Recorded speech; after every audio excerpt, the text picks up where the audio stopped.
J'ai fait une expérience en autostop et j'ai failli mourir. Je vous explique pourquoi. Alors tout d'abord, pourquoi est-ce que j'ai fait de l'autostop? En fait, j'aime bien me lancer des défis qui me sortent de ma zone de confort. Ça permet d'éviter de m'encrouter, ça me permet de me maintenir à jour, ça me permet de me sentir vivant. Et je me lance des défis où je me dis: «OK, c'est un défi, j'ai pas besoin de quelqu'un qui est à l'extérieur de moi qui me lance un défi». J'ai cette capacité-là à me lancer des défis, ça me permet d'avancer. Du moins, ça me permet de passer à l'action.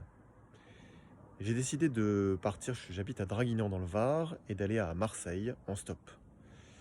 J'avais un petit peu de temps, c'était la fin de mes vacances, et j'ai un ami qui m'attendait en fin de matinée, donc je suis parti le matin à 8 h. Et puis voilà. Alors ça m'a appris dans un premier temps la patience. Parce qu'il faut attendre, et on peut attendre assez longtemps. J'ai attendu pendant 1 h 30 au péage du Muy. Je pensais que c'était un endroit qui était super. Et en fait, c'était pas si super que ça. Je vais vous expliquer après pourquoi. Et ça fait partie de l'expérience où j'ai failli mourir. Bon, je suis pas mort et il m'est rien arrivé de grave, mais je vais vous expliquer ce qui s'est passé. Ensuite, la deuxième chose que ça m'a appris, c'est que je suis pas si insensible que ça au regard des autres. Parce que Draguignan, c'est ma ville, je connais pas mal de monde, et je me suis dit, mais en fait, si on me voit faire du stop, les gens vont se demander pourquoi je fais du stop. Est-ce que j'ai un problème avec ma voiture? Est-ce que j'ai des problèmes financiers? Est-ce que... Enfin voilà, c'est un peu bizarre quand on a une voiture, quand on a les moyens d'y aller en blablacar, en voiture ou d'y aller en train, de faire du stop. Mais c'était une expérience que je voulais tenter. Donc ça m'a fait me prendre conscience que j'étais pas si insensible que ça au regard des autres.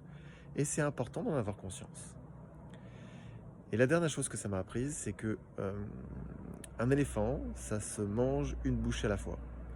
Et j'ai été un petit peu trop gourmand. Et là où j'ai attendu 1 h 30 au péage du Muy, j'étais avec ma pancarte marquée Marseille.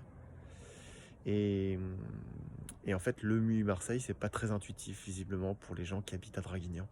J'aurais vraiment dû marquer Aix-en-Provence. Les gens partent dans cette direction-là. Et à Aix-en-Provence, j'aurais trouvé facilement, et c'est ce que j'ai fait, au final, une voiture qui m'emmènerait à Marseille. Voilà. Au final, j'ai mis 4 h 30 pour pouvoir arriver à Marseille. Ce qui est long, c'est un trajet qu'on fait normalement en 1 h 30. Et de toutes les expériences en autostop que j'ai faites, normalement on met un tiers du temps en plus. Voilà. Bon là, j'ai mis vraiment beaucoup plus de temps. J'ai pas mal appris. Alors comment est-ce que j'ai failli mourir? C'est qu'on était au mois d'août et, et il s'est mis à pleuvoir, et la température a chuté. Et j'avais juste un tout petit pull. Et j'avais vu qu'il allait peut-être pleuvoir, donc j'avais pris un parapluie, mais il y avait tellement de vent que finalement j'étais trempé. J'étais frigorifié. Et quand il y a deux jeunes filles qui sont arrêtées pour me prendre en stop, donc je les remercie. Et si jamais vous hésitez à prendre un autostoppeur, n'hésitez pas. Après, faut que ça soit OK pour vous. Mais voilà, donc je les remercie et je remercie tous les autostoppeurs qui m'ont pris. Mais quand je suis rentré dans la voiture, je leur ai demandé de mettre du chauffage parce que j'avais froid. J'étais frigorifié. J'ai failli mourir de froid. Donc il m'est rien arrivé de spécial, de glauque par rapport à tout l'imaginaire qu'on peut développer autour de l'autostop. Mais j'ai eu tellement froid que ça faisait très très très longtemps que ça m'était pas arrivé de claquer les dents en plein mois d'août. Voilà, même dans le Var. Voilà, voilà. J'espère que cette vidéo vous a plu. Je vous apporterai un petit peu plus de contenu sur d'autres choses et des positionnements de sa façon d'être dans la vie pour pouvoir passer à l'action, se lancer des défis, être plus heureux, arriver à devenir le capitaine de son destin. Voilà.